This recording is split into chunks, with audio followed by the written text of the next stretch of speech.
Death Valley is a desert valley located in the state of California, near the Nevada border, to the east of the Sierra Nevada mountain range. It is one of the hottest places on the planet. On July 10, 1913, the National Weather Service recorded a record-breaking temperature of 56.7 degrees Celsius in Death Valley, the highest temperature ever officially recorded on Earth. The area in question spans approximately 7,800 square kilometers. In the very heart of this natural furnace, an adventurous tourist from Germany, Egbert Rimkus, was vacationing with his girlfriend Cornelia and two small children. Having rented a green Plymouth Voyager minivan, Rimkus, short on money, limited on time, unprepared, and carrying minimal supplies, ventured into a land that never forgives mistakes. Guided only by a basic map, he and his passengers turned off the melting asphalt road and headed down a brutal off-road path toward the southern edge of the valley. Yet inside the air-conditioned minivan, the passengers probably seemed like any other cheerful tourist discovering a new place. On October 21, 1996, Death Valley National Park Ranger Dave Brenner was patrolling the area by helicopter. His mission was to locate illegal drug manufacturing sites hidden in remote parts of the park. Around noon, the ranger spotted a vehicle in Anvil Canyon. What caught his attention was that it wasn't an off-road vehicle. It was a regular minivan. He was surprised, as a vehicle like that would typically be unable to reach so deep into the canyon due to its rough and uneven terrain. Adding to the strangeness, just 2 years earlier, a law had been passed designating the area as a nature preserve, meaning that driving beyond the lower section of the canyon was strictly prohibited. When the helicopter landed, the ranger was able to inspect the vehicle and the surrounding area. The car turned out to be a green 1996 Plymouth Voyager with California license plates. It was locked and appeared to have been there for quite some time. The front left and both rear tires were flat, and tire tracks showed that the vehicle had driven several kilometers in that condition before finally getting stuck in the sand. A check on the license plate revealed that the minivan had been reported stolen since September 10th. It belonged to the rental company Dollar Car Rentals and had been rented by a group of German tourists in Los Angeles on July 8th. The tourists were identified as 34-year-old Egbert Rimkus, his 11-year-old son, Georg Weber, Egbert's 28-year-old girlfriend, Cornelia Meyer, and her 4-year-old son, Max Meyer. The minivan was supposed to be returned on July 26th, but the family never showed up at the agency. Since the company has a lenient policy toward clients, they usually wait at least 30 days before reporting a vehicle stolen to the authorities. Further investigation revealed that the group had been living in Dresden, Germany, and had flown to Seattle, Washington in early July. From there, they traveled to Los Angeles, where they rented the car. The family had booked return flights to Germany for July 27th, but they never made it to the airport. Investigators learned that the family had been struggling financially. His ex-wife and Georg's mother, Heike Weber, said that Rimkus had sent her a fax from a hotel in Las Vegas, asking her to send him money, but she refused. Now she was panicked and confused, wondering what he had planned and where he had taken their son. A German travel agency eventually contacted the U.S. rental company, and upon discovering that both the vehicle and the family were missing, reported the disappearance to Interpol. On October 22nd, Officer Eric Inman officially launched the investigation into the disappearance of the German tourists. Aside from the tire tracks previously documented by Ranger Dave Brenner, there were no visible footprints near the vehicle. However, police did find a few food wrappers and some toilet paper in the vicinity. Upon opening the doors of the minivan, officers discovered an American flag that had originally come from the Butte Valley Stone Cabin, commonly referred to as the Geologist's Cabin. This remote shelter, located about 6.5 kilometers west of where the minivan was found, serves as a refuge for weary travelers. It includes limited food supplies and a spring with clean drinking water. Traditionally, travelers raise the flag to signal that the cabin is occupied. It appears the German tourists were unaware of this custom and may have taken the flag as a souvenir. Inside the van, police also found 2 full bottles of Bud Ice beer, 1 empty and 1 half-full bottle of bourbon, several empty containers that had once held water or juice, clothing, undeveloped film, a camera, 1 new Coleman sleeping bag, along with an empty package for a second, a tent, a tobacco pipe, bank cards, children's toys, a spare tire, and a jack. The film from the camera was developed, revealing that the group had visited the California coast before heading to the Treasure Island Hotel in Las Vegas. They checked out of the hotel on July 22nd and then traveled to Death Valley. Their intended final destination was Yosemite National Park in California, but they never made it. According to receipts from the local visitor center, someone had purchased 2 informational booklets about Death Valley in German on that day. One of those booklets was later found inside the minivan. After visiting the Death Valley Visitor Center on July 22nd, the tourists likely spent the night in their minivan in an area known as Hanopa Canyon, possibly to save on hotel costs. While reviewing the guest logbook at an abandoned camp near the old Warm Spring mine, investigators discovered an entry written in German and dated July 23rd. The note read, "We're going over the pass," and was signed Connie, Egbert, Georg, and Max. The pass they referred to was most likely Mengel Pass, a mountain crossing located several kilometers from the canyon. It's one of the few routes through the rugged Panamint mountain range, stretching across many kilometers. However, it's an extremely rough trail, filled with boulders and deep pits at nearly every turn. A path barely manageable even for high-clearance 4x4 vehicles, let alone a minivan. After what was likely a failed attempt to reach the mountain pass, the group seems to have changed direction and descended into Anvil Canyon. Unfortunately, that route is just as unsuitable for a minivan, and this is likely where their real troubles began. On the morning of October 23rd, rescue teams began searching for the missing family. Their efforts were focused on the Anvil Canyon area. That same day, rescuers found a Bud Ice beer bottle lying in the sand near a bush almost 3 kilometers east of the minivan. It was clear that someone had sat down to rest next to that very bush. On the second day, the search area was expanded. Additional rescue teams arrived from neighboring counties, along with 2 helicopters. In total, at least 250 people took part in the operation. Rescuers were confident they had correctly calculated the search zone and believed success was within reach. But no trace of the tourists was found. With no new clues apart from the beer bottle discovered on the first day, and losing hope that the travelers could still be alive, the teams eventually called off the search. Over the following years, rescuers and volunteers made numerous renewed efforts to locate the missing family. They explored other areas, including abandoned mines and shafts. Special attention was given to the case by author and researcher Emmett Harder and engineering professor Dick Hasselman. Emmett Harder obtained permission from the Inyo County Sheriff's Office to review the photographs taken by the tourists. Thanks to his familiarity with the landscape, he recognized one of the sunrise photos as having been taken in Hanopa Canyon. Considering the confirmed visit to the Death Valley Visitor Center on July 22nd and the visitor's log entry at the old mine camp on July 23rd, it could be reasonably assumed that the family had camped at the upper part of Hanopa Canyon on the night of July 22nd. In his search report, Dick Hasselman noted that an off-road driver had discovered 2 German-style canteens approximately 5 kilometers from where the minivan was found. Additionally, within the 3-month window between the family's trip to Death Valley and the later discovery of their vehicle, a ranger patrolling the region had come across a sleeping bag on a remote dirt road roughly 18 miles south of the van's location. Could this have been the missing sleeping bag from the German tourists? At the time, the ranger dismissed it as trash, since the road was extremely remote.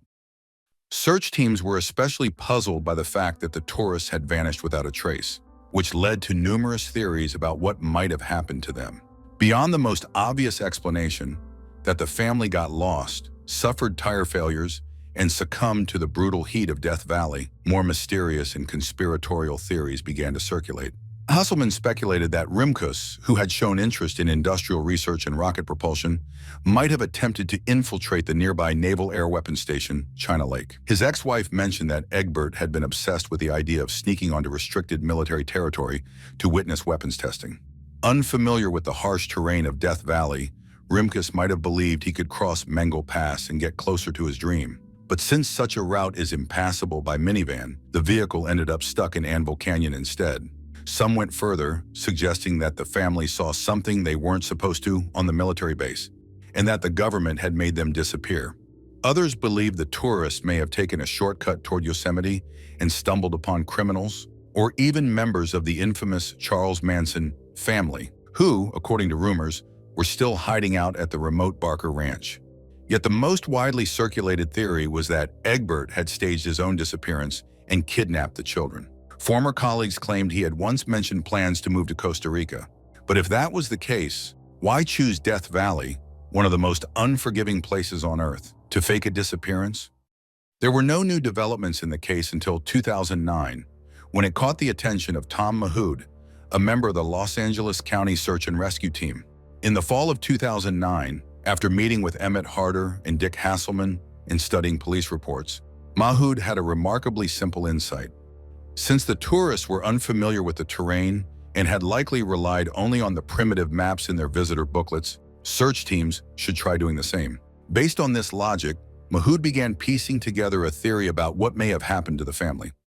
The tourists likely spent the night of July 22nd camping in Hanopa Canyon, where they rested, took photos, perhaps intending to show them to relatives upon their return to Germany, and gained a false sense of confidence. Although the road was rocky, the minivan had managed it so far without incident, probably leading them to underestimate what the broken lines on their map truly represented. The next day, still managing to navigate the rough terrain, the family reached the abandoned Warm Springs mine camp. There, unexpectedly seeing a green canopy and structures, they came upon the remains of a concrete settlement built in the 1930s by Louise Grantham, one of the wealthiest mine owners in Death Valley during her time.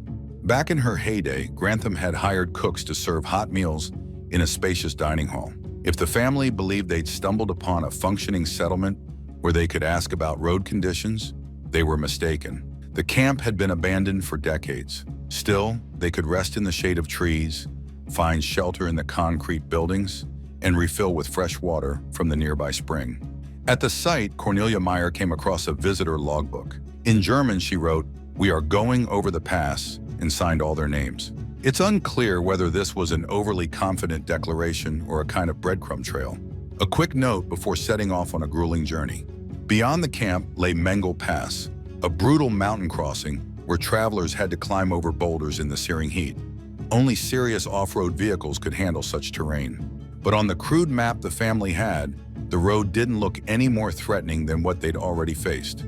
Next, the family reached another old structure, the Butte Valley Stone Cabin, also known as the Geologist's Cabin. Maintained by volunteers, the shelter is intended to offer rest and refuge to passersby. Egbert, Cornelia, and the children likely stopped there, hoping again to find someone for directions. But the cabin was empty. They left, taking the American flag. When they finally reached Mengel Pass, it became clear the minivan couldn't make the climb. They gave up the attempt and turned into Anvil Canyon, following what remained of an old mining road, perhaps still rushing toward Yosemite. The minivan did its best to handle the terrain, but the journey became too much. Sharp rocks punctured the tires, and eventually the vehicle got stuck in the sand. Despite having a jack and a spare tire, the family couldn't free the minivan. Now they had to decide where to go on foot. In the years that followed, rescuers would theorize that the family had attempted to return on foot to the geologist's cabin, a known reachable place with food, water, and shelter. But they chose a different route. The nearest road shown on their map was 27 kilometers away. Facing the brutal desert heat and carrying two small children, Egbert and Cornelia likely judged that distance as too far and too risky. There was no guarantee anyone would be on that road anyway. Returning to the geologist's cabin would mean hiking 6.5 kilometers back, climbing over rocks in the scorching sun, and despite the shelter and supplies waiting there, they may have feared going backward into isolation, especially after seeing no one there for 2 days. Then came a third option. Egbert may have recalled that a military base, China Lake Naval Air Weapons Station, was marked on the map roughly 14 kilometers away. Coming from Germany and familiar with how European bases operate, he likely assumed a U.S. base would be staffed around the clock with armed patrols, guards, and possibly helicopters. If they could just reach it, they would surely be noticed and helped immediately. Many would argue that heading back to the geologist's cabin was the safest and smartest move. Eventually, other travelers or volunteers would have arrived, but believing that the military base guaranteed quick rescue, or perhaps still clinging to hope of catching their flight, Egbert and Cornelia chose what they thought was the best way out. It was a fatal miscalculation, not because they were met with violence, but because, tragically, there was no one there at all. No patrols, no helicopters, no rescue. One way or another, the family now only needed to figure out how to get there. Egbert likely volunteered to scout ahead and find a path that they could manage with the children. About 3 kilometers east of the minivan, he sat down under a bush in a semblance of shade and drank a beer. He left the bottle there. Months later, this would be the only item found during the search for the missing family. 1 kilometer from the bush, he discovered something like a road that didn't seem so intimidating. He checked the map and concluded that heading in that direction would lead the family to the military base. Egbert could now return to Connie and the children. Given their lack of supplies and protection from coyotes, it was too dangerous to walk with children at night. They set out early in the morning, locking the vehicle behind them. They had very little food and even less water, and no means of resupply.